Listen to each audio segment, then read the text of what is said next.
Menguak dugaan korupsi Bansos era Anies Baswedan senilai 2,85 triliun. Pegiat media sosial, Rudy Valinka membocorkan dugaan korupsi bantuan sosial atau Bansos milik pemerintah Provinsi DKI Jakarta tahun 2020 ketika masa kepemimpinan Gubernur Anies Baswedan. Berdasarkan temuan, dugaan korupsi itu mencapai 2,85 triliun rupiah. Temuan dugaan korupsi program Bansos Pemprov DKI tahun 2020 senilai Rp2,85 triliun.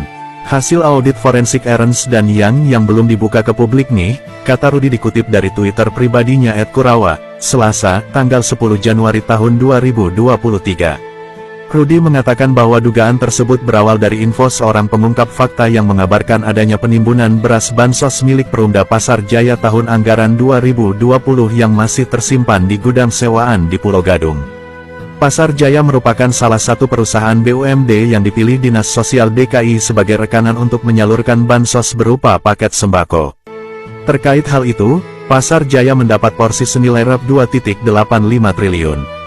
Tidak ada alasan spesifik mengapa Dinsos DKI memberikan porsi yang sangat besar kepada Pasar Jaya, apakah karena status perusahaan yang masih perusahaan umum sehingga lebih mudah utek administrasi cawe-cawenya, tuturnya. Setelah mendapatkan informasi lokasi gudang penyimpanan beras Bansos milik Perumda Pasar Jaya, Rudy langsung meluncur ke TKP lokasinya di kawasan industri Pulau Gadung, Jakarta Timur.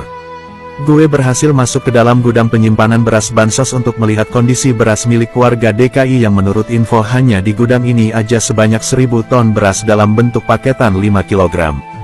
Ada tukang yang bekerja ditugasi melakukan mission impossible menyortir beras-beras busuk, tuturnya.